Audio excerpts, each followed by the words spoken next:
نحمده ونصلي على رسوله الكريم أما بعد فأعوذ بالله من الشيطان الرجيم بسم الله الرحمن الرحيم اللهم فقهنا في الدين وعلمنا التاويل رب اشرح لي صدري ويسر لي أمري واحلل عقدة من لساني يفقهوا قولي آمين یا رب العالمین۔ آج انشاءاللہ سورہ حشر جو ہے ہماری سٹارٹ ہو رہی ہے۔ سورہ حشر بھی مدنی سورہ ہے اور وہ مدینے میں ہجرت کے چند سال بعد نازل ہوئی تھی۔ اس کا تھوڑا بہت میں آپ کو بیک گراؤنڈ دینا چاہوں گی کہ اس صورت میں آ، نبی کریم صلی اللہ علیہ وسلم جب مدینہ تشریف لے کر آئے، جب ہجرت کر کے آئے، تو یہ تقریباً دوسرے سال میں نازل ہوئی اور مدینہ میں کچھ یہودی جو تھے، ہم پہلے سے جانتے ہیں کہ یہودیوں کی ایک بڑی تعداد وہاں پہ آباد تھی، اسپیشلی 3 قبیلے وہاں پہ آباد تھے، اور ان کے ساتھ ایک معاہدہ ہو گیا تھا یہودیوں کے ساتھ کہ وہ مل کے جو ہے آپس میں امن اور امان کے ساتھ رہیں گے، اور مدینے پہ اگر حملہ ہوتا ہے تو وہ مل کے جو ہے وہ اس کا دفاع کریں گے۔ تو یہودیوں نے بظاہر تو نبی کریم صلی اللہ علیہ وسلم کے ساتھ اس معاہدے کو قبول کر لیا تھا، لیکن انہوں نے اس کے ساتھ ساتھ ان کے اندر جو ہے تھا نبی کریم صلی اللہ علیہ وسلم کے لیے ایک بغض تھا۔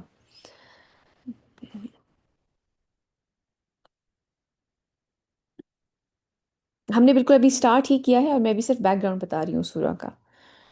سورہ حشر کا، کہ نبی کریم صلی اللہ علیہ وسلم جب ہجرت کر کے آئے تھے تو اس کے بارے میں بات ہو رہا ہے کہ اس سورہ کی بیک گراؤنڈ کیا ہے بیسیکلی، کہ جب یہ مدینے میں نبی کریم صلی اللہ علیہ وسلم آئے تو یہ اس کے دوسرے سال میں یہ سورہ نازل ہوئی تھی۔ اور اس میں جو بیسیکلی مین آئیڈیا ہے وہ یہ ہے کہ جو یہودی وہاں پہ پہلے سے آباد تھے، ان کے ساتھ ایک معاہدہ کر دیا گیا تھا کہ اگر ایک تو مسلمان اور یہودی جو ہیں وہ آپ آپس میں امن امان کے ساتھ رہیں گے، اور ساتھ میں اگر مدینے پہ کبھی اٹیک ہوتا ہے تو وہ مل کے مدینے کا دفاع کریں گے۔ لیکن ان کے اندر جو تھا ایک بغض تھا نبی کریم صلی اللہ علیہ وسلم کے لیے، ہم جانتے ہیں پہلے سے، کیونکہ یہ نبی کریم صلی اللہ علیہ وسلم جو تھے وہ بنی اسماعیل میں سے آ گئے تھے اور یہ لوگ بنی اسرائیل تھے، اور ان کا سوچ ان کی یہ تھی کہ کیونکہ نبی ہمیشہ سے ہمارے اندر آئے ہیں تو اس دفعہ بھی ہمارے میں سے ہی آئیں گے۔ تو کیونکہ نبی کریم صلی اللہ علیہ وسلم بنی اسماعیل میں سے آ گئے تھے تو ان کے اندر اس بات کا ایک جلن، ایک بغض ان کے اندر موجود تھا، اس لیے وہ خفیہ طور پر آپ کے خلاف جو تھے وہ مختلف قسم کی سازشیں کرتے رہتے تھے۔ تو ادھر یہ کرتے کیا تھا کہ یہ مکہ وغیرہ جو وہاں کے جو بت پرست تھے ان کے ساتھ جا کے ان کے ساتھ تعلقات قائم رکھتے تھے، اور وہ ان کو اکساتے رہتے تھے کہ وہ مسلمانوں کے خلاف جو ہے کوئی اقدام کریں، اور ان سے یہ کہتے تھے کہ تم مسلمانوں پہ حملہ کرو اور ہم تمہاری اندر سے مدد کریں گے۔ تو جو آ، یہودیوں کا ایک قبیلہ تھا بنو نذیر، خاص کر آج کی جو آیتیں ہیں ہماری اس میں جو ان کے ساتھ معاملہ کیا گیا ان کے بارے میں آج ہم پڑھیں گے۔ وہ بلکہ ایک دفعہ جو ہے ایک مرتبہ انہوں نے آپ صلی اللہ علیہ وسلم سے معاہدے کی کچھ جو شرائط تھی ان پہ عمل کرنے کے لیے ان کے پاس آپ نبی کریم صلی اللہ علیہ وسلم ان کے پاس تشریف لائے، اور ان کے کچھ لوگوں نے یہ سازش کی کہ آپ نے جہاں پہ بیٹھنا تھا، جہاں پہ آپ بیٹھ کے ساری جہاں بات چیت ہونی تھی، وہ انہوں نے کوشش یہ کی کہ وہاں پر کوئی ایسا ایک بڑی چٹان، ایک پتھر آپ کے اوپر گرا دیں تاکہ معاذ اللہ آپ شہید ہو جائیں، لیکن وہی کے ذریعے اللہ سبحانہ تعالیٰ نے یہ بات نبی کریم صلی اللہ علیہ وسلم تک پہنچا دی، اور آپ وہاں سے اٹھ کے چلے گئے۔ اور اس کے بعد جو ہے ان کو پیغام بھجوا دیا کہ بس اب تمہارے پاس، انہیں کچھ دنوں کی مہلت دے دی گئی کہ اس کے اندر اندر جو ہے وہ مدینہ خالی کر دیں، کیونکہ اب یہ معاہدہ ختم ہو گیا، کیونکہ انہوں نے نبی کریم صلی اللہ علیہ وسلم پہ حملہ کرنے کی کوشش کی۔ تو اگر انہوں نے یہ خالی نہ کیا بنو نذیر نے، تو پھر جو ہے مسلمان جو ہیں وہ پھر ان کے خلاف اوپن جنگ کریں گے۔ جو کچھ منافق تھے مدینے میں انہوں نے بھی جا کر انہیں یقین دلایا کہ تم ڈٹے رہو اور ہم تمہارے ساتھ ہیں، اور تمہیں کچھ یہاں سے جانے کی ضرورت نہیں ہے، اور اگر تمہارے اوپر اٹیک ہوگا تو ہم تمہارا ساتھ دیں گے۔ تو اس پہ وہ انہوں نے اس جو ٹائم لمٹ انہیں دی گئی تھی، جو مدت انہیں دی گئی تھی، انہوں نے وہ جگہ خالی نہیں کی مدینے کی۔ اور بعد میں جب مسلمان وہاں پہ پہنچے تو خیر وہ ڈر سے، خوف اللہ سبحانہ تعالیٰ نے ان کے دلوں میں ڈال دیا، اور انہوں نے ویسے ہی بغیر جنگ کے ہی وہ جگہ خالی کر دی، اور منافق ان کے کام نہیں آئے۔ تو آج کی جو آیتیں ہیں یہ بیک گراؤنڈ ان کا ہے، تو اب جو ہم پڑھیں گے تو آپ لوگوں کے ذہن میں ایک پکچر ہوگی، آپ کو آئیڈیا ہوگا کہ ہم کس بارے میں بات کر رہے ہیں۔ چلیے سٹارٹ کرتے ہیں۔ اعوذ باللہ من الشیطان الرجیم، بسم اللہ الرحمن الرحیم۔ سبح للہ ما فی السماوات وما فی الارض وهو العزیز الحکیم۔ تسبیح کرتی ہے اللہ کی ہر وہ شے جو آسمان میں ہے اور ہر وہ شے جو زمین میں ہے، اور وہ زبردست ہے، کمال حکمت ہے۔ یعنی کہ دنیا کائنات کی تمام تر چیزیں جو ہیں، جو بھی چیزیں یہاں پہ موجود ہیں، چاہے وہ آسمانوں میں ہو چاہے وہ زمین میں ہو، وہ اللہ سبحانہ تعالیٰ کی تعریف، اللہ سبحانہ تعالیٰ کی تسبیح بیان کر رہی ہے، اور وہ زبردست ہیں، حکمت والے ہیں۔ هو الذي أخرج الذين كفروا من أهل الكتاب من ديارهم لأول الحشر ما ظننتم أن يخرجوا وظنوا أنهم مانعتهم حصونهم۔ وہی ہے جس نے نکال باہر کیا ان کافروں کو جو اہل کتاب میں سے تھے، یعنی کہ جو یہودیوں کا ذکر ہو رہا ہے، ان کے گھروں سے پہلے جمع ہونے کے وقت۔ اے مسلمانوں، تمہیں یہ گمان نہیں تھا کہ وہ اتنی آسانی سے نکل جائیں گے، اور وہ بھی سمجھتے تھے کہ ان کے قلعے انہیں من اللہ فآتاهم اللہ من حیث لم يحتسبوا وقذف في قلوبهم الرعب۔ انہیں اللہ کی پکڑ سے بچا لیں گے۔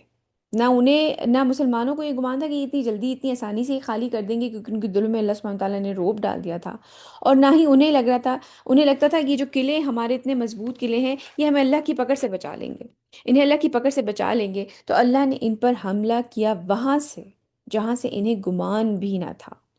کہاں سے حملہ کیا؟ کہ اللہ سبحانہ تعالیٰ نے ان کے دلوں کے اندر ہی روب ڈال دیا کہ یہ فائٹ کرنے کے قابل بھی نہیں رہے۔ انہوں نے اتنا بھی ان میں ہمت نہیں رہی کہ یہ مسلمانوں کا سامنا کرتے، اور ان کے دلوں میں اس نے روب ڈال دیا۔ اللہ سبحانہ تعالیٰ نے ان کے دلوں میں ایک ایسا خوف ڈال دیا کہ یہ جنگ ہم نہیں جیت پائیں گے، اور بغیر جنگ کے ہی مسلمان جیت گئے۔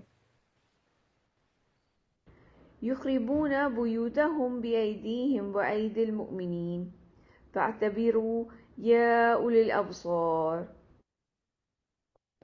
وہ برباد کر رہے تھے اپنے گھروں کو خود اپنے ہاتھوں سے بھی اور اہل ایمان کے ہاتھوں سے بھی، بس عبرت حاصل کرو آنکھیں رکھنے والوں۔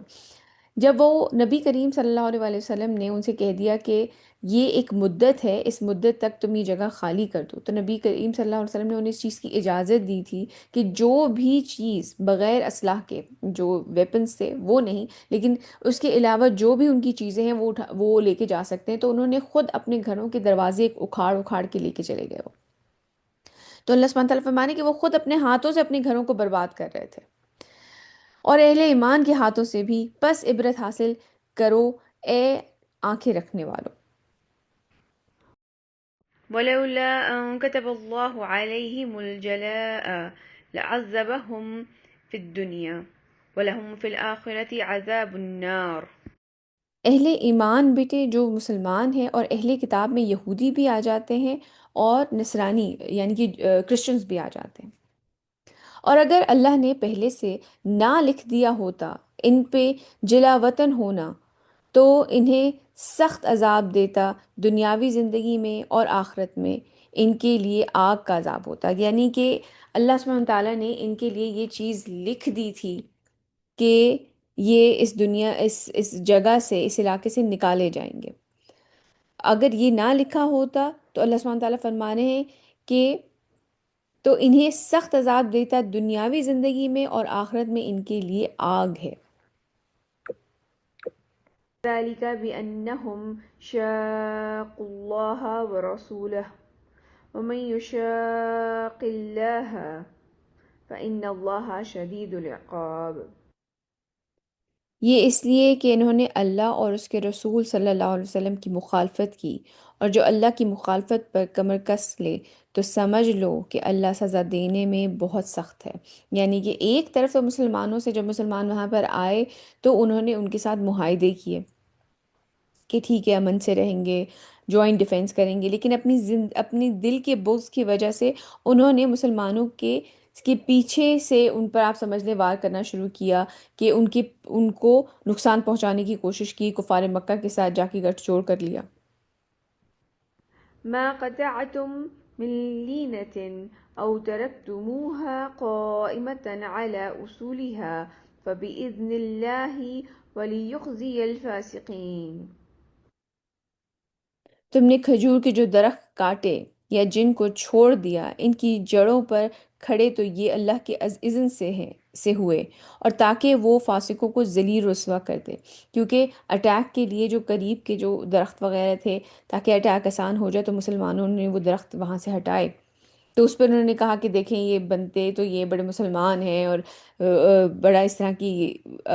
ویسے باتیں کرتے ہیں امن اور امان کی، اور انہوں نے درخت اکھاڑ دیے۔ تو اللہ سبحانہ تعالیٰ اس پہ مسلمانوں کو ایک حوصلہ دلا رہے کہ یہ جو کام انہوں نے کیا ہے، جو درخت اکھاڑے ہیں کہ تاکہ اٹیک آسان ہو سکے، اس میں کوئی مسئلہ نہیں تھا۔ تم نے جو کھجوروں کے جو درخت کاٹے یا جن کو چھوڑ دیا ان کی جڑوں پر کھڑے تو یہ اللہ کے اذن سے ہوئے، اور تاکہ وہ فاسقوں کو ذلیل و رسوا کرے۔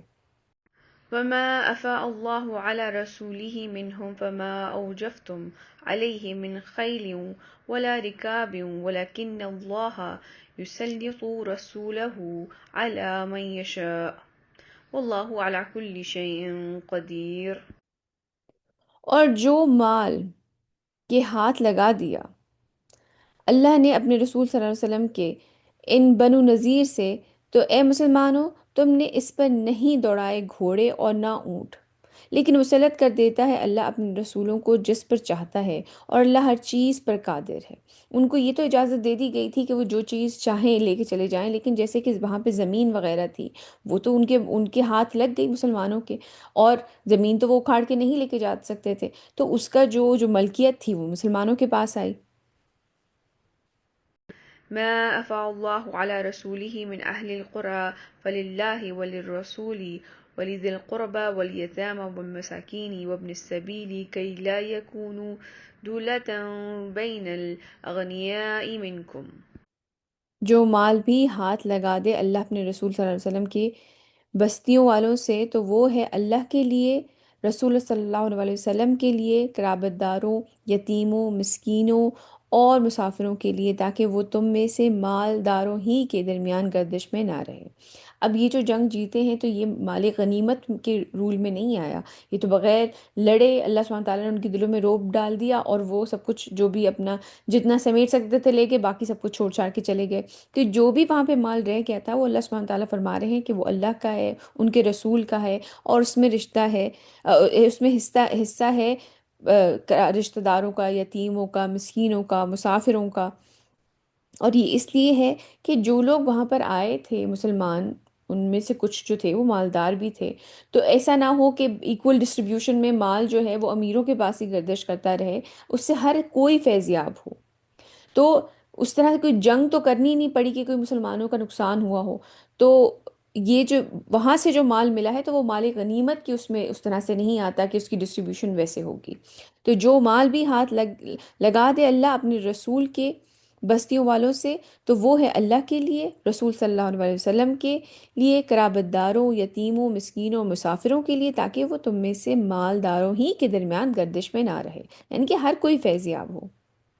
وما أتاكم الرسول فخذوه وما نهاكم عنه فانتهوا واتقوا الله إن الله شديد العقاب۔ اور جو کچھ رسول تم لوگوں کو دے دیں وہ لے لو، اور جس چیز سے روک دیں اس سے رک جاؤ، اور اللہ کا تقوی اختیار کرو، بے شک اللہ تعالیٰ سزا دینے میں بہت سخت ہے۔ یعنی کہ جو حکم یا جو کوئی فزیکل چیز، جو چیز رسول اللہ صلی اللہ علیہ وسلم دے دیں اسے لے لیا جائے، کیونکہ رسول اللہ صلی اللہ علیہ وسلم کے بارے میں ہم جانتے ہیں، یہ بات آئی ہے کہ یہ کوئی اپنے جی سے بات نہیں کرتے، یہ ساری تمام چیزیں جو ہیں یہ اللہ سبحانہ تعالیٰ کے احکام کے ذریعے ہی آ رہی ہوتی ہیں، جو دین سے ریلیٹڈ معاملات تھے۔ تو اللہ سبحانہ تعالیٰ فرما رہے ہیں اور جو کچھ رسول تم لوگوں کو دے دے وہ لے لو، اور جس چیز سے روک دے اس سے رک جاؤ، اور اللہ کا تقوی اختیار کرو، یعنی کہ اللہ تعالیٰ کے بارے میں کانشیس رہو، اللہ تعالیٰ سے ڈرتے رہو، بے شک اللہ تعالیٰ سزا دینے میں بہت سخت ہے۔ اس سے ریلیٹڈ میں آپ سے ایک حدیث شیئر کرنا چاہتی ہوں کہ حضرت عبداللہ بن مسعود رضی اللہ عنہ سے روایت ہے، یہ مسلم کی روایت ہے کہ اللہ تعالیٰ نے لعنت فرمائی ہے ان عورتوں پہ جو جسم گدواتی ہیں، یعنی کوئی ٹیٹو بنواتی ہیں،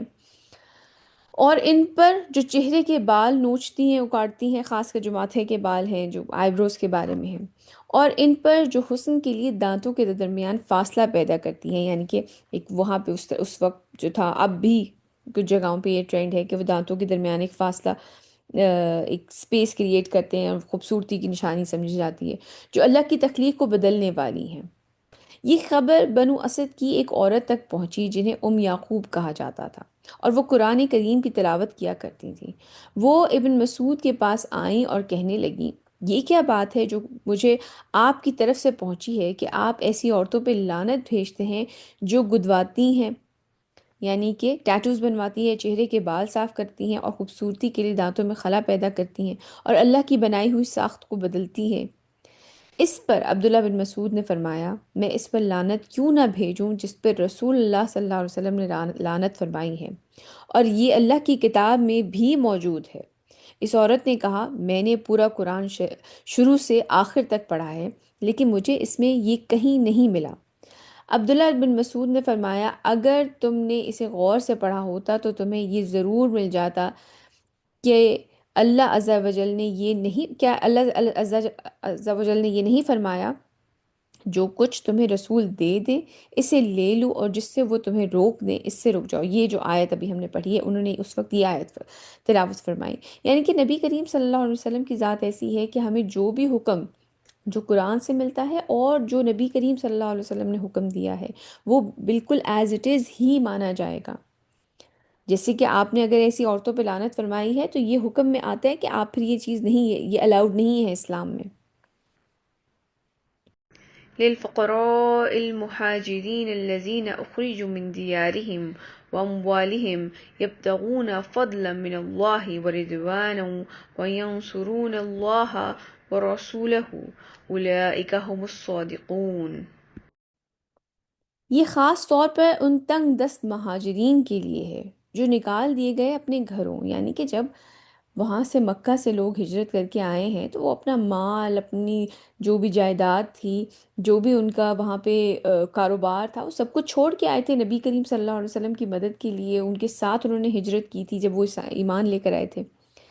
تو اب اللہ سبحانہ تعالیٰ جو ہیں ان کے لیے بھی آسانی کر رہے ہیں، یہ خاص طور پہ ان تنگ دست مہاجرین کے لیے ہے جو نکال دیے گئے اپنے گھروں اور اپنے اموال سے، وہ اللہ کے فضل اور اس کی رضا کے متلاشی ہیں، ان کو اللہ سبحانہ تعالیٰ کی رضا تلاش کر رہے ہیں، اور اللہ اور اس کے رسول صلی اللہ علیہ وسلم کی مدد کر رہے ہیں۔ یہی لوگ ہیں جو سچے ہیں۔ والذين تبوأوا الدار والإيمان من قبلهم يحبون من هاجر إليهم ولا يجدون في صدورهم حاجة مما أوتوا۔ اور اس مال میں ان کا بھی حق ہے جو آباد تھے اپنے گھروں میں، اور جن کے پاس ایمان بھی تھا ان مہاجرین کی آمد سے پہلے، یعنی کہ جو انصار وہاں پہ پہلے سے موجود تھے، تو ان کا بھی حق ہے جس طرح سے انہوں نے ویلکم کیا مہاجرین کو۔ اس کا کبھی، اب آپ لوگوں کے پاس ٹائم ہو تو ضرور اس چیز کے بارے میں پڑھیے گا کہ کس طریقے سے مہاجرین جب آئے تھے تو انصار نے، جو وہاں پہ مدینے میں پہلے سے لوگ موجود تھے، انہوں نے کتنے کھلے دل سے انہیں ویلکم کیا تھا۔ اور جن کے پاس ایمان بھی تھا ان مہاجرین کی آمد سے پہلے، وہ محبت کرتے ہیں ان سے جنہوں نے ہجرت کی ان کی طرف، اور وہ نہیں پاتے اپنے سینوں میں کوئی حاجت اس بارے میں کہ جو کچھ ان مہاجرین کو دیا جاتا ہے، مطلب وہ ان کے اندر کوئی اس طرح کا گرج نہیں ہے، کوئی نیگیٹو فیلنگ نہیں ہے، وہ خوش دلی کے ساتھ ان کی مدد کرتے ہیں، اور ان کی مدد ہوتے دیکھتے بھی ہیں تو خوش ہوتے ہیں۔ ويؤثرون على أنفسهم ولو كان بهم خصاصة ومن يوق شح نفسه فأولئك هم المفلحون۔ اور وہ تو خود پر ترجیح دیتے ہیں دوسروں کو، خواہ ان کے اپنے اوپر تنگی ہو۔ اس کے بعد یہ خاص آپ سمجھ لیں کہ جس طریقے سے انصار نے مہاجرین کو ویلکم کیا تھا، اس کی طرف اللہ سبحانہ تعالیٰ اس چیز کی تعریف کر رہے ہیں۔ اور ایک خاص واقعہ جو ہے، جو حضرت ابو طلحہ، ایک رضی اللہ تعالیٰ عنہ ایک صحابی تھے، ان کے بارے میں آتا ہے کہ نبی کریم صلی اللہ علیہ وسلم نے فرمایا جب کہ مہاجرین کو لے کے جائیں انصار اور اپنے اپنے گھروں میں کھانا کھلائیں، تو ان کے بارے میں آتا ہے کہ ان کے گھر میں بہت تھوڑا سا کھانا تھا، لیکن پھر بھی وہ اپنے ساتھ لوگوں کو لے کر گئے اور اپنے گھر میں بٹھایا، اور جو جو بھی روشنی، جو دیا، جو بھی لائٹ ان کے پاس جو بھی دیا جل رہا تھا، انہوں نے اس کی روشنی کو کم کر دیا اور خود نہیں کھایا اور ان کو کھانے دیا، اور روشنی اس لیے کم کر دی تاکہ انہیں یہ احساس نہ ہو کہ میں نہیں کھا رہا ہوں۔ تو اس چیز کی بھی تعریف کی گئی ہے، اور وہ تو خود پر ترجیح دیتے ہیں دوسروں کو، خواہ ان کے اپنے اوپر تنگی ہو۔ اور جو کوئی بھی بچا لیا گیا اپنے جی کے لالچ سے، یعنی کہ آپ انسان اپنے آپ کو پرائیورٹی دے، یا دل کے اندر لالچ رکھے کہ اس کے سبب یہ بھی مل جائے فلاں، اگر کوئی خیر کر رہے ہیں تو اس کے بدلے میں ہمیں اور بھلائی مل جائے، جی کے لالچ سے، تو وہی لوگ ہیں فلاح پانے والے۔ آپ یہ دیکھیں، یہ ایک اچھے سچے مومن کا جو کردار ہے وہ ہمیں بتایا جا رہا ہے۔ والذين جاءوا من بعدهم يقولون ربنا اغفر لنا ولإخواننا الذين سبقونا بالإيمان. اور وہ لوگ جو ان کے بعد آئے، مال فہ پر ان کا بھی حق ہے۔ مال فہ وہ تھا جو کہ زمین، جیسے کہ میں نے پہلے ذکر کیا کہ اب وہ اپنے دروازے تک اکھاڑ کے لے گئے، یا جتنی بھی ان کی جو بھی جائیداد، جو بھی چیزیں تھیں جو سمیٹ سکتے تھے وہ لے گئے، لیکن زمین تو وہاں پہ ہی موجود رہ گئی نا، تو وہ تو انہی کا حصہ تھا۔ اور وہ لوگ جو ان کے بعد آئے، مال فہ پر ان کا بھی حق ہے، وہ کہتے ہیں، مطلب جو وہاں پہ موجود ہیں، وہ کیا کہتے ہیں؟ اے ہمارے رب، تو بخش دے ہمیں بھی اور ہمارے ان بھائیوں کو بھی جو ایمان میں ہم سے سبقت لے گئے، یعنی کہ جو مکے والے تھے، جو مہاجرین تھے، وہ پہلے ایمان لے آئے تھے، تو وہ اپنے لیے بھی دعا کر رہے ہیں اور اب ان لوگوں کے لیے بھی دعا کر رہے ہیں۔ مطلب ان کا دل اتنا صاف ہے، سچے مومن ہے کہ وہ دوسروں کے اوپر، اپنے اوپر دوسروں کو پرائیورٹی دے رہے ہیں۔ لیکن یہ بات مسلمان اور مسلمان کے درمیان ہو رہی ہے کہ مسلمانوں کے درمیان آپس میں اتنی محبت، بھائی چارہ، اتنا خلوص ہونا چاہیے کہ انسان ان سے کوئی جلن، حسد یا اس طرح کا کوئی فیلنگ ان کے اگینسٹ نہ رکھے۔ ولا تجعل في قلوبنا غلا للذين آمنوا ربنا إنك رؤوف رحيم. اور ہمارے دلوں میں اہل ایمان کے لیے کوئی کدورت نہ پیدا ہونے دیں۔ اے ہمارے رب، بے شک آپ بہت نہایت شفیق اور رحم فرمانے والے ہیں۔ مطلب نہ ہی خود کے اندر کوئی نگیٹو فیلنگ ہے مسلمانوں کے لیے جو وہاں سے آئے ہیں، یا اگر انہیں کو خیر مل رہی ہے، بلکہ وہ ان کے لیے اور اپنے حق میں اللہ سبحانہ تعالیٰ سے یہ دعا مانگ رہے ہیں کہ ہمارے دلوں میں کوئی ایسی بات ان کے لیے نہ آئے۔ تو یہ آپ یہ دیکھیں، یہ ایک حقیقی مسلمان کا مضبوط کردار ہوتا ہے کہ اگر آپ اللہ سبحانہ تعالیٰ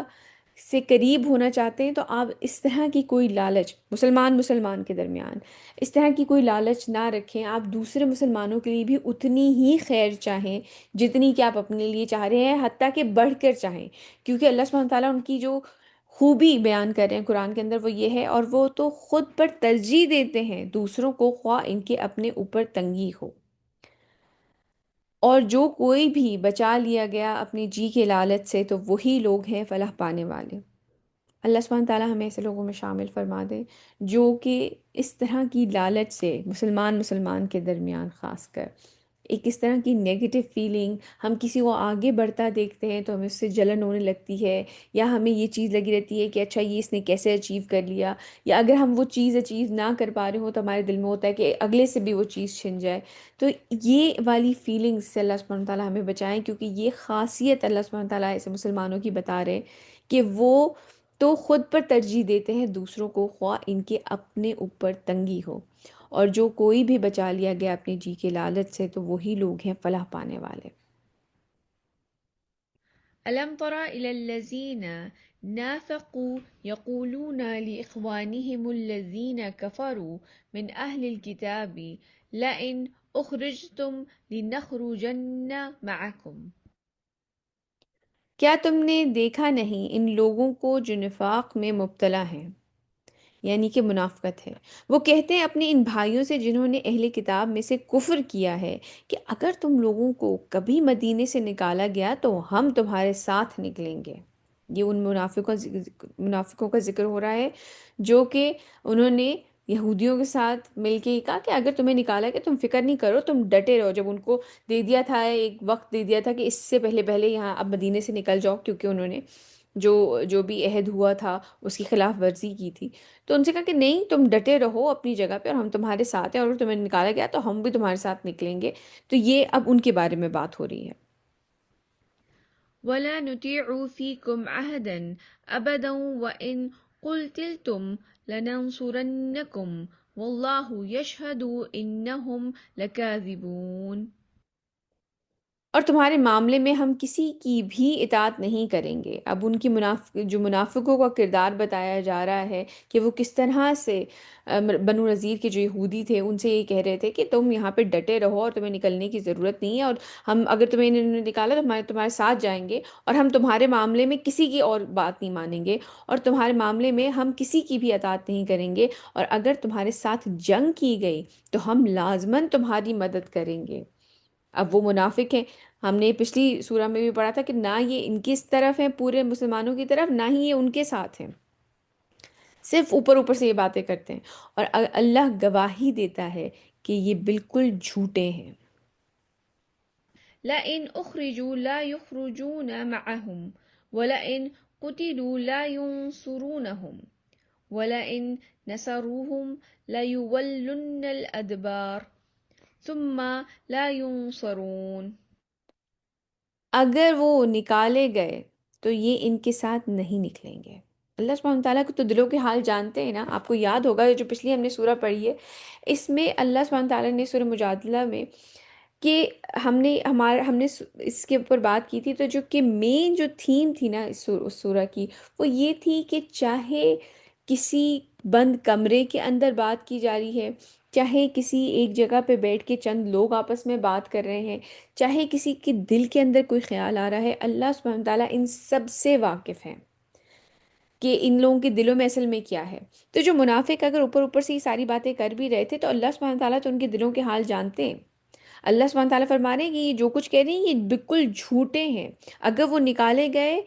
تو یہ ان کے ساتھ نہیں نکلیں گے، اور اگر ان سے جنگ کی گئی تو یہ ان کی مدد نہیں کریں گے، اور اگر انہوں نے کبھی ان کی مدد کی بھی تو پیٹھ دکھا دیں گے، پھر ان کی کہیں سے مدد نہیں ہو سکے گی. تو اللہ سبحانہ تعالیٰ تو دلوں کے حال جانتے تھے. وہ جانتے تھے کہ یہ جو جن کے دل میں نفاق ہے وہ جس طریقے سے باتیں کر رہے ہیں کہ تم یہاں پہ ڈٹے رہو اور یہاں سے مت نکلنا، اور ہم تمہاری مدد کریں گے اور ہم کسی اور کی اطاعت قبول نہیں کریں گے. اللہ سبحانہ تعالیٰ فرما رہے ہیں یہ بالکل جھوٹے ہیں. لأنتم أشد رهبة في صدورهم من الله ذلك بأنهم قوم لا يفقهون. اے مسلمانوں، یقیناً تمہارا ڈر ان کے دلوں میں اللہ کی نسبت شدید تر ہے. مطلب یہ مسلمانوں سے زیادہ ڈر رہے تھے کہ اس کی بجائے کہ اللہ سبحانہ تعالیٰ سے ڈرتے، اللہ سبحانہ تعالیٰ سے ڈرتے تو ایمان لے آتے، لیکن انہیں مسلمانوں کا خوف زیادہ تھا. یہ اس لیے کہ یہ ناسمجھ لوگ ہیں. لا يقاتلونكم جميعا إلا في قرى محصنة أو من وراء جدر بأسهم بينهم شديد. یہ کبھی اکٹھے ہو کر تمہارے خلاف جنگ نہیں کریں گے سوائے اس کے کہ قلعہ بند بستیوں میں رہ کر لڑیں، یعنی کہ کہیں پہ قلعے کے اندر محفوظ مقام پر ہوں اور پھر لڑیں، یا دیواروں کے پیچھے سے، یعنی کہ کھلم کھلا میدان میں آ کے یہ کبھی بھی تمہارا سامنا نہیں کریں گے، کیونکہ یہ ان کے اندر اللہ کا خوف نہیں ہے، ان کے اندر لوگوں کا خوف ہے. ان کے آپس کے جھگڑے بہت سخت ہیں، مطلب یہ آپس میں بھی ایک نہیں ہے. تحسبهم جميعا وقلوبهم شتى ذلك بأنهم قوم لا يعقلون. تو انہیں متحد گمان کرتے ہو، تمہیں لگتا ہے کہ یہ ایک ہے، یہ منافق اور یہ جو آ، یہودی ہیں یہ آپس میں ایک ہیں، حالانکہ ان کے دل پھٹے ہوئے ہیں. یہ اس لیے کہ یہ ایک ایسا گروہ ہے جو عقل سے کام نہیں لیتے. كمثل الذين من قبلهم قريبا ذاقوا وبال أمرهم ولهم عذاب أليم. ان کا وہی حال ہوگا جیسے ان لوگوں کا معاملہ ہوا جو ان سے پہلے قریب ہی اپنی کی سزا چکھ چکے ہیں. یعنی کہ جو پہلے کی قومیں جو ہوئی ہیں، جن کے جو ان کے ساتھ معاملہ کیا گیا جب انہوں نے انکار کیا، ان کے ساتھ بھی وہی معاملہ ہوگا جو کہ قریب ہی اپنی کی سزا چکھ چکے ہیں، اور ان کے لیے بہت ہی دردناک عذاب ہے. كمثل الشيطان إذ قال للإنسان اكفر فلما كفر قال إني بريء منك إني أخاف الله رب العالمين. جیسے شیطان کی مثال، جب وہ انسان کو کہتا ہے کہ کفر کر، پھر جب وہ کفر کا ارتکاب کر لیتا ہے تو وہ شیطان کہتا ہے میں تم سے لا تعلق ہوں، میں تو ڈرتا ہوں اللہ سے جو تمام جہانوں کا رب ہے۔ پہلے انسان کے دلوں میں وسوسے ڈالتا ہے، انسان کو گناہ پہ اکساتا ہے، اور اس کے بعد جب وہ انسان، ظاہر سی بات ہے اس میں اس کے اپنے اندر بھی وہ شر ہوتا ہے، تبھی کہ وہ کنیکشن بن رہا ہوتا ہے، تو جب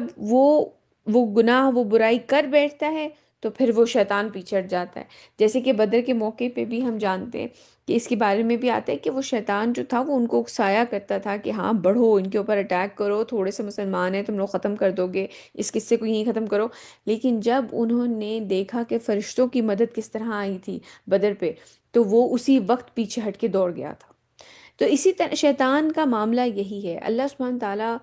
قرآن میں ہمیں بارہا بتاتے ہیں کہ یہ تمہارا کھلا دشمن ہے۔ اور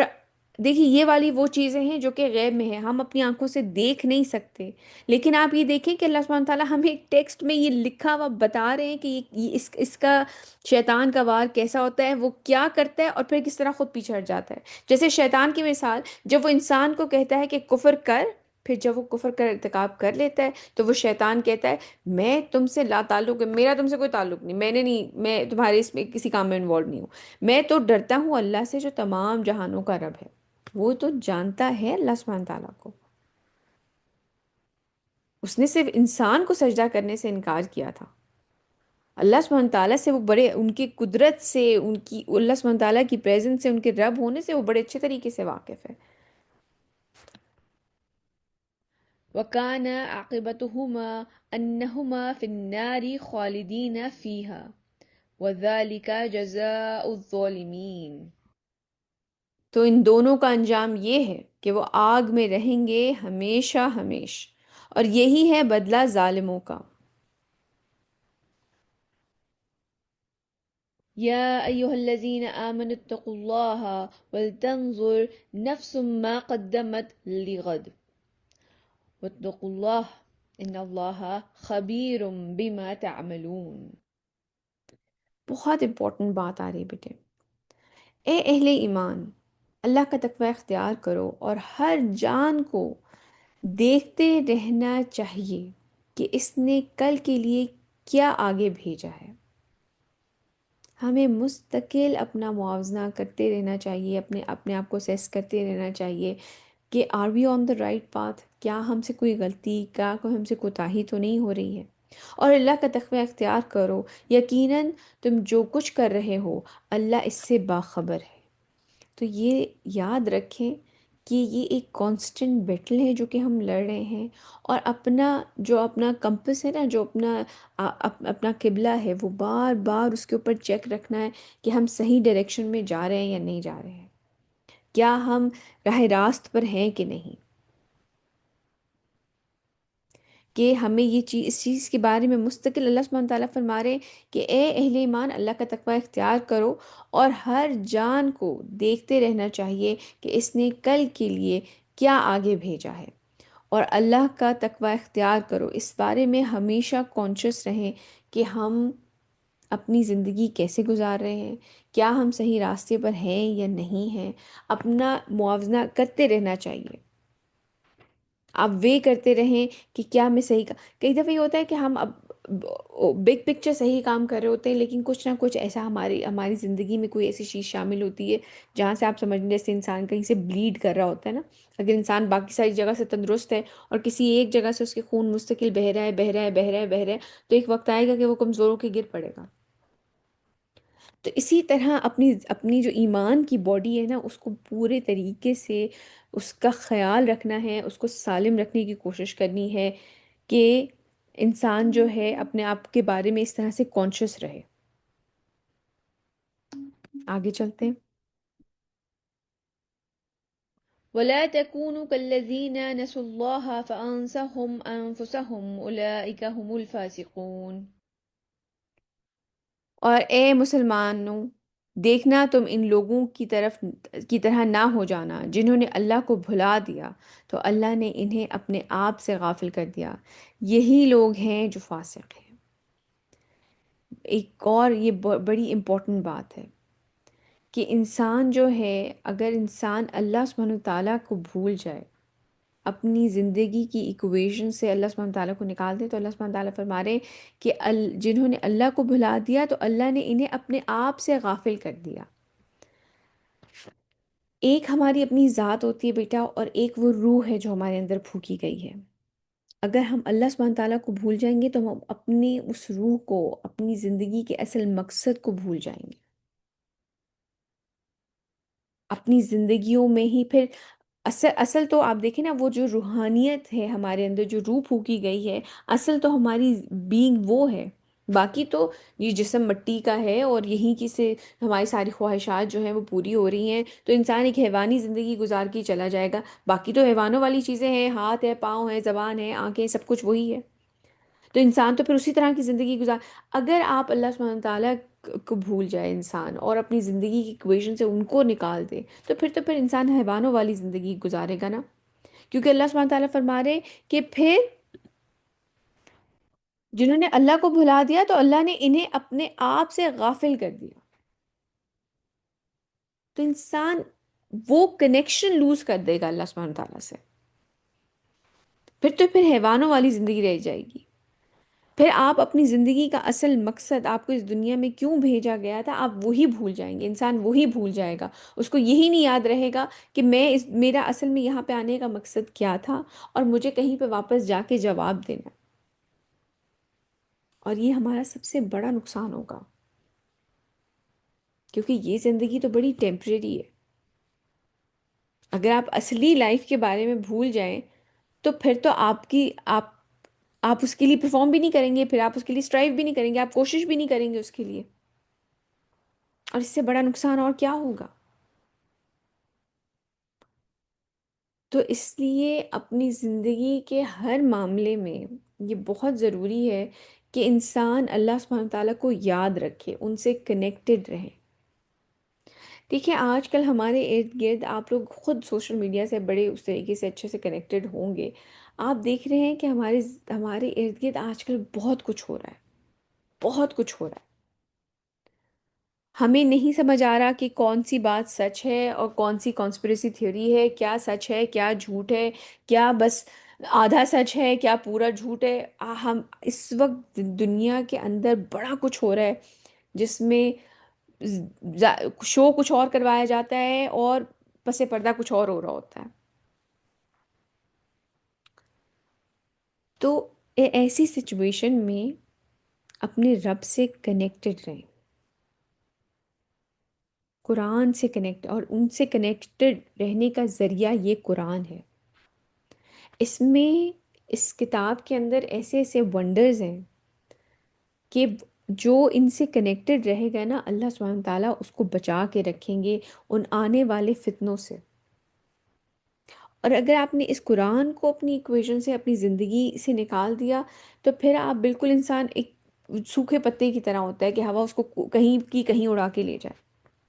اس کی کوئی مضبوط جڑ نہیں ہوتی۔ اس لیے اپنے آپ اپنا علم قرآن کے بارے میں بڑھائیں، اور اس کے ساتھ کنیکٹڈ رہیں،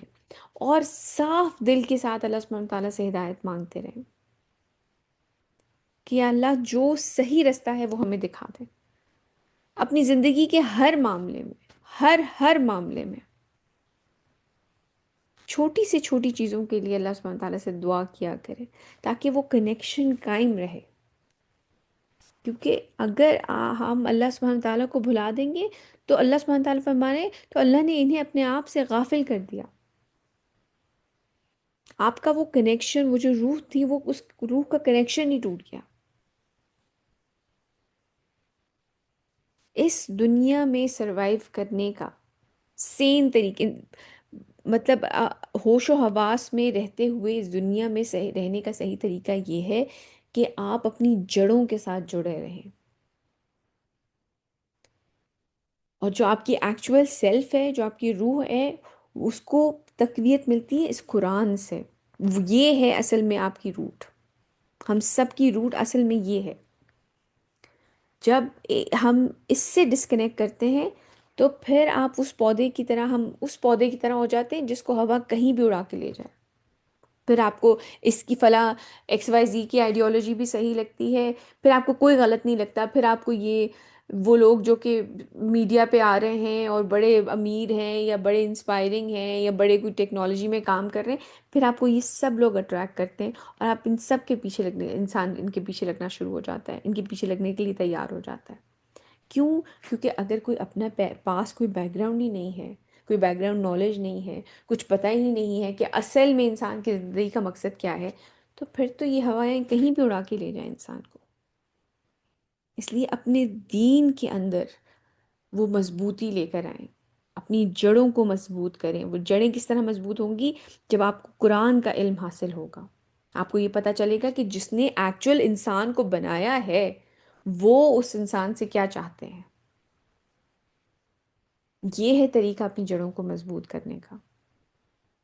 ورنہ آج کل اتنا دھوکہ ہے ہمارے ارد گرد، اس قدر ڈسیپشن ہے، اس قدر بڑا جال پھیلا رکھا ہے شیطان نے کہ انسان کہیں کا کہیں نکل جائے۔ اس لیے مضبوطی سے اللہ کی رسی کو مضبوطی سے تھامے رہیں۔ آگے چلتے ہیں۔ لا يستوي أصحاب النار وأصحاب الجنة أصحاب الجنة هم الفائزون۔ دیکھو، برابر نہیں ہو سکتے آگ والے اور جنت والے، یقیناً جنت والے ہی کامیاب ہوں گے۔ اور اس دنیا کے اندر بھی آپ معاملہ اگر دیکھیں تو جو اللہ کے ماننے والے ہیں، اللہ کے رستے پہ چلنے والے ہیں، یہ ان کے برابر نہیں ہو سکتے جو اللہ کو نہیں مانتے یا اللہ کے رستے پہ نہیں چلتے۔ ایک سکون، ایک کنٹینٹمنٹ جو اس ایمان والے کے پاس ہے وہ اس شخص کے پاس کبھی بھی نہیں ہو سکتی۔ اور اسی طرح جو جنت والے ہیں اور جو آگ والے ہیں وہ برابر نہیں ہو سکتے۔ لو أنزلنا هذا القرآن على جبل لرأيته خاشعا متصدعا من خشية الله وتلك الأمثال نضربها للناس لعلهم يتفكرون۔ اگر ہم اس قرآن کو اتار دیتے کسی پہاڑ پر تو تم دیکھتے کہ وہ دب جاتا اور پھٹ جاتا اللہ کے خوف سے۔ اور یہ مثالیں ہیں جو ہم لوگوں کے لیے بیان کرتے ہیں تاکہ وہ غور کریں۔ مطلب یہ قرآن جو ہے، اگر آپ یہ بات کسی بچے کو بھی بتائیں تو ایک آپ فزیکلی ایک امیجن کریں یہ تصویر کہ یہ قرآن اتنی پاورفل چیز ہے۔ دیکھنے میں تو ایک کتاب ہے نا، یہ اس کتاب کے بارے میں بات نہیں ہو رہی ہے اس کتاب کو پہاڑ پہ رکھ دیا جاتا۔ یہ قرآن اگر اترتا، یعنی کہ یہ جو وحی ہے اس میں جتنی حکمت ہے اور جتنی پاور ہے، اگر اللہ سبحانہ تعالیٰ فرما رہے ہیں کہ اگر ہم اس قرآن کو اتار دیتے کسی پہاڑ پر تو دیکھتے کہ وہ دب جاتا اور پھٹ جاتا۔ اللہ تعالیٰ کی کریشن ہے نا وہ پہاڑ بھی، یہ اتنا پاورفل کلام ہے، اللہ کے خوف سے پھٹ جاتا۔ اور یہ مثال ہے، مثالیں ہیں جو ہم لوگوں کے لیے بیان کرتے ہیں تاکہ وہ غور کریں کہ یعنی کہ یہ دس از سم تھنگ ریئل، یہ اتنی پاورفل کتاب ہے کہ اگر یہ کسی پہاڑ پہ نازل کی جاتی تو وہ پھٹ جاتا، دب جاتا اللہ کے خوف سے۔ انسان اس چیز کو ریئلائز ہی نہیں کر رہا ہے کہ اس کو کیا خزانہ دے دیا گیا ہے۔ هو الله الذي لا إله إلا هو عالم الغيب والشهادة هو الرحمن الرحيم۔ اب جو آخری آیتیں ہیں اس سورہ کی، اس میں اللہ سبحانہ تعالیٰ کے ناموں کا، بڑا پاورفل ناموں کا ذکر ہے۔ وہی ہے اللہ جس کے سوا کوئی معبود برحق نہیں، کوئی عبادت، کوئی اس قابل ہی نہیں ہے اللہ سبحانہ تعالیٰ کے سوا جس کی عبادت کی جائے، ہے ہی نہیں کوئی اس قابل۔ اللہ جس کے سوا کوئی معبود برحق نہیں، ایکچول معبود جو عبادت کے لائق ہیں وہ صرف اور صرف اللہ سبحانہ تعالیٰ کی ذات ہے۔ وہ جاننے والا ہے چھپے کا اور کھلے کا، جو چیز ظاہر ہوئی ہوئی ہے وہ اس کو بھی جانتے ہیں، اور جو چیز چھپی ہوئی ہے، جو ہماری آنکھوں سے چھپی ہوئی ہے، وہ اللہ سبحانہ تعالیٰ اس کے بھی جاننے والے ہیں۔ هو الله الذي لا إله إلا هو الملك القدوس السلام المؤمن المهيمن العزيز الجبار المتكبر سبحان الله عما يشركون. وہی ہے اللہ جس کے سوا کوئی الہ نہیں، حقیقی بادشاہ،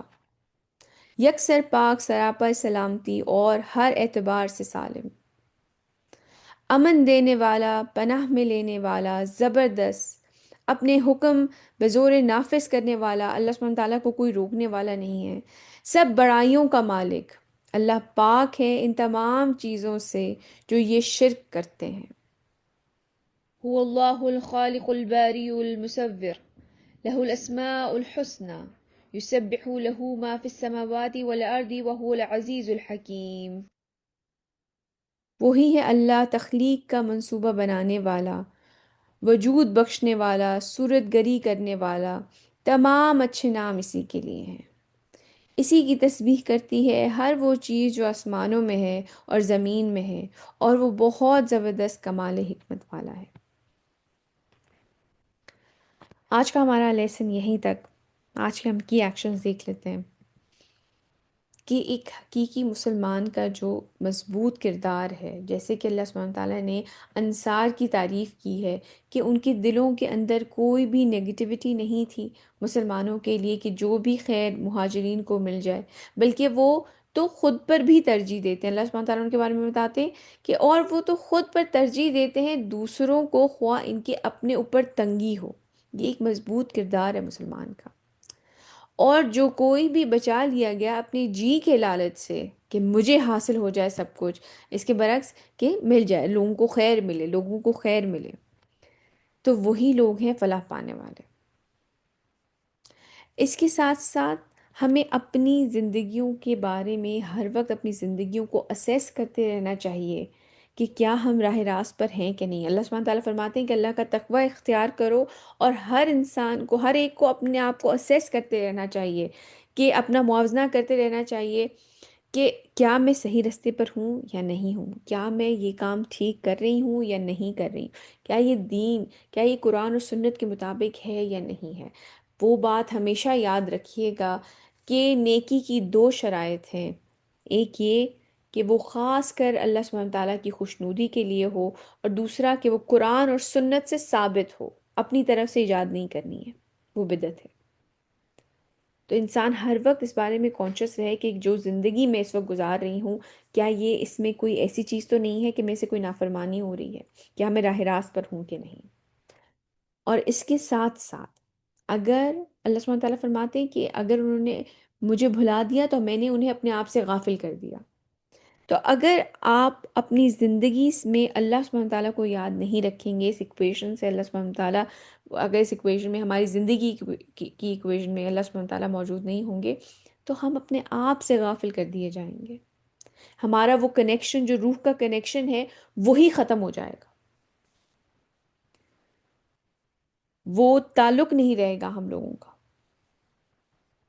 ہماری زندگی کا جو مقصد ہے، ہمیں اس دنیا میں کیوں بھیجا گیا ہے، وہ کنیکشن ٹوٹ جائے گا، ہمیں یہی نہیں پتا ہوگا۔ پھر تو انسان حیوان والی زندگی جیتا ہے کہ ہاں جو کچھ اس دنیا میں ہے بس وہی کھا لیں، پی لیں، اپنی زندگی گزار لیں، اپنا گھر بنا لیں، بچے پال لیں، بس پھر وہی حیوانی زندگی ہوگی۔ حالانکہ جو اصل مقصد ہے زمین پہ آنے کا، جو خلیفہ بنا کے بھیجا گیا تھا اور یہاں پہ صحیح عدل قائم کرنا ہے، یہ سارا جو آبجیکٹو ہے کہ ہم کہاں سے آئے ہیں اور ہمیں کہاں پلٹ کے جانا ہے اور ہمیں جواب نہیں کرنا ہے، وہ کنیکشن اگر نہیں رہا تو یہ مقصد بھی چھوٹ جائے گا، اور پھر یہ بہت بڑا نقصان ہے ہمارا۔ اس سے بڑا کوئی نقصان نہیں انسانیت کا۔ سبحانک اللہم و بحمدک اشہد ان لا الہ الا انت استغفرک و اتوب الیک۔ جزاک اللہ خیر کثیر کثیرہ۔ السلام علیکم ورحمۃ اللہ وبرکاتہ۔